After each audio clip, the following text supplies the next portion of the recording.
Part 5 of By the Turtles of Tasman. I have worked hard, Frederick explained to Polly that evening on the veranda, unaware that when a man explains, it is a sign his situation is growing parlous.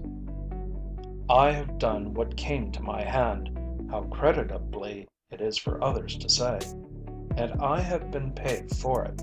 I have taken care of others and taken care of myself. The doctors say they have never seen such a constitution in a man of my years. Why, almost half my life is yet before me, and we Travers are a long-lived stock. I took care of myself, you see, and I have myself to show for it. I was not a waster. I conserved my heart and my arteries, and yet there are few men who can boast having done as much work as I have done. Look at that hand. Steady, eh? It will be as steady 20 years from now. There is nothing in playing fast and loose with oneself. And all the while, Polly had been following the invidious comparison that lurked behind his words. You can write honorable before your name, she flashed up proudly. But my father has been a king. He has lived. Have you lived? What have you got to show for it? Stocks and bonds, and houses and servants. Poof! Heart and arteries and a steady hand. Is that all? Have you lived merely to live?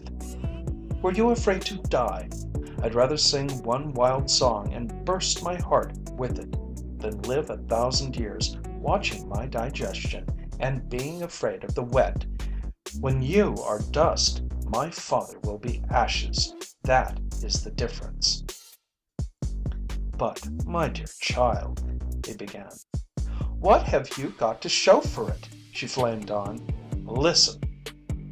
From within, through the open window, came the tinkling of Tom's ukulele and the rollicking lilt of his voice in an Hawaiian hula.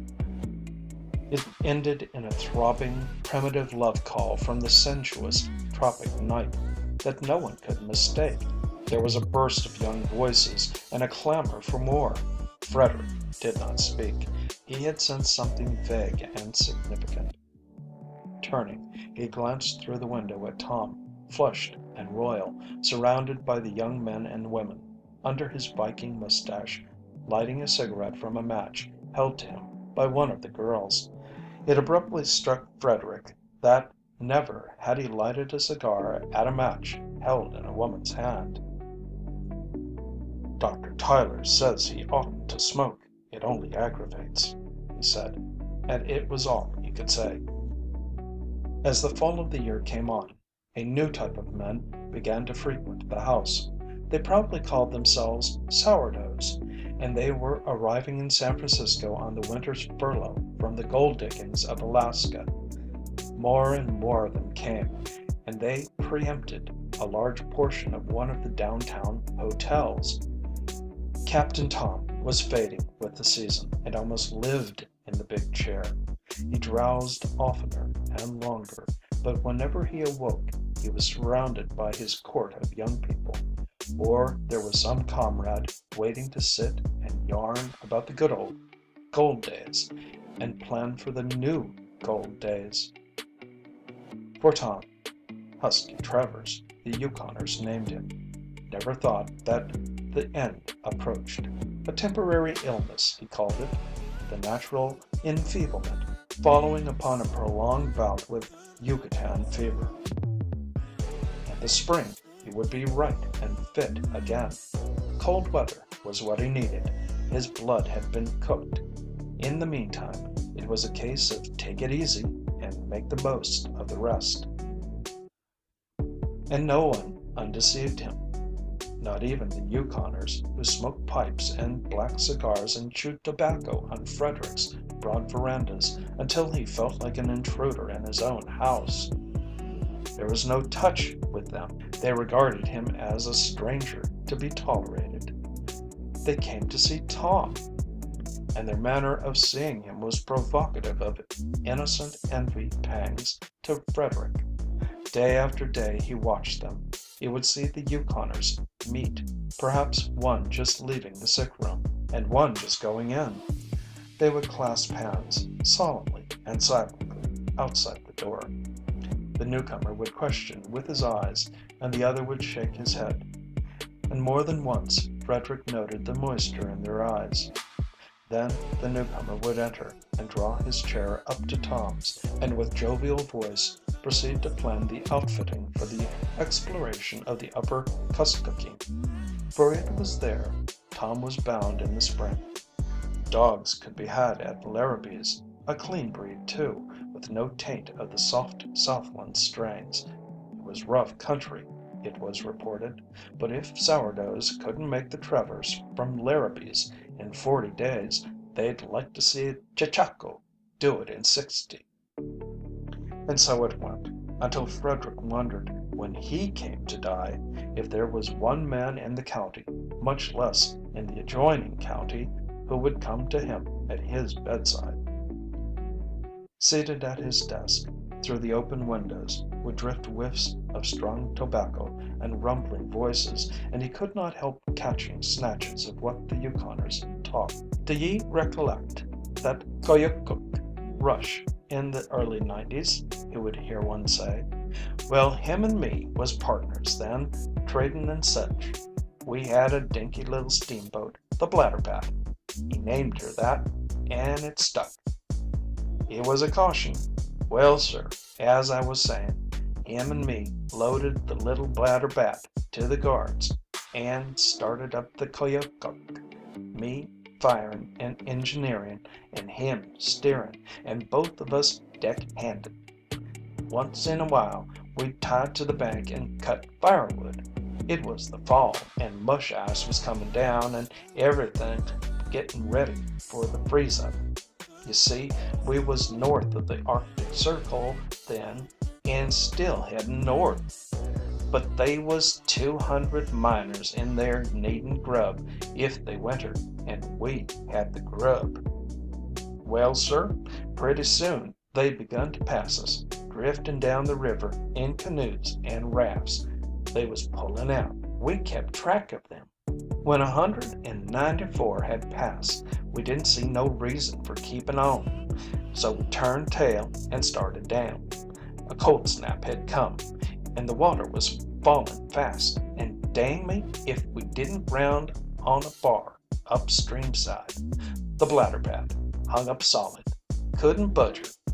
It's a shame to waste all that grub, says I, just as we was pulling out in a canoe. Let's stay and eat it, says he, and dang me if we didn't. We wintered right there on the Blatterbat, hunting and trading with the Indians, and when the river broke next year, we brung down $8,000 worth of skins. Now a whole winter, just two of us, is going some, but never a cross word out of him. Best tempered partner I ever seen, but fight.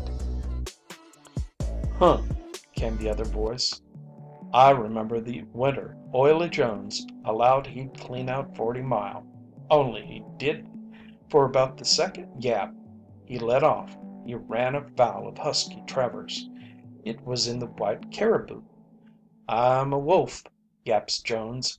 You know his style, a gun in his belt, fringes on his moccasins, and long hair down his back. I'm a wolf, he yaps, and this is my night to howl. Hear me, you long, lean makeshift of a human critter? And this to Husky Travers. Well? The other voice queried, after a pause. In about a second and a half, Oily Jones was on the floor and Husky on top, asking somebody kindly to pass him a butcher knife. What's he do but plumb hack off all of Oily Jones' long hair. Now how, damn you, how, says Husky, getting up. He was a cool one or a wild one, the first voice took up. I seen him buck roulette in the little Wolverine, drop 9,000 in 2 hours, borrow some more, win it back in 15 minutes, buy the drinks, and cash in. Dang me, all in 15 minutes.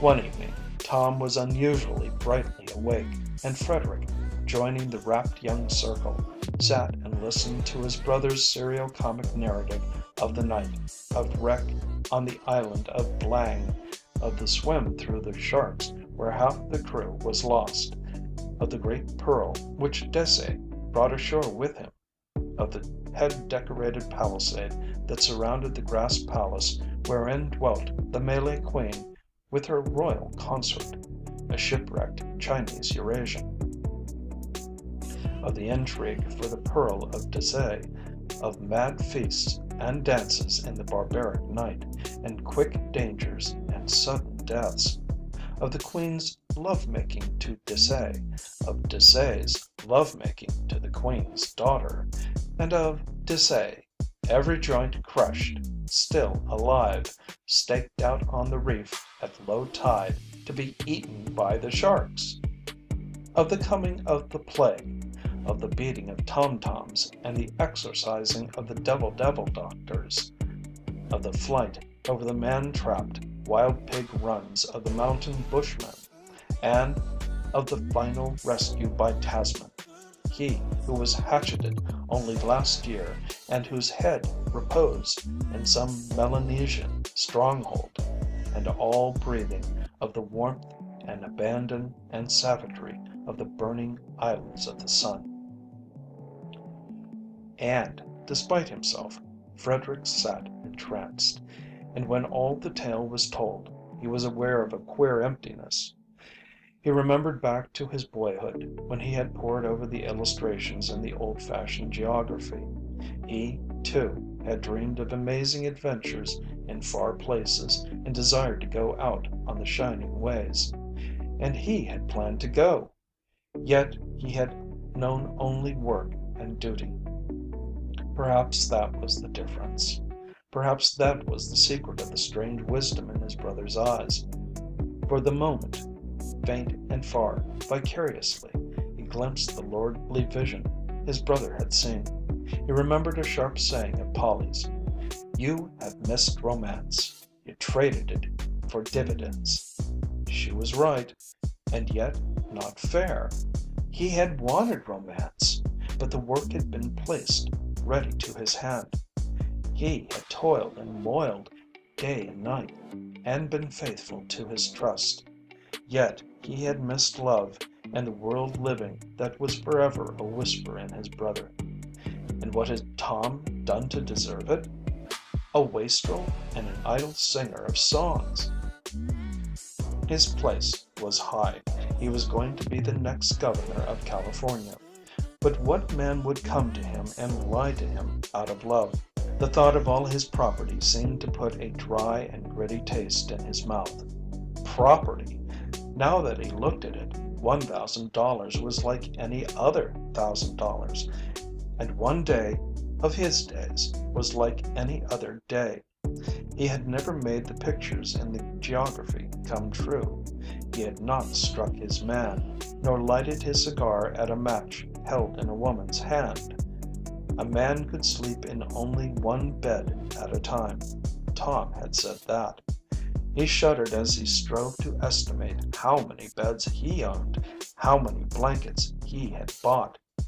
And all the beds and blankets would not buy one man to come from the end of the earth and grip his hand and cry, "By the Turtles of Tasman."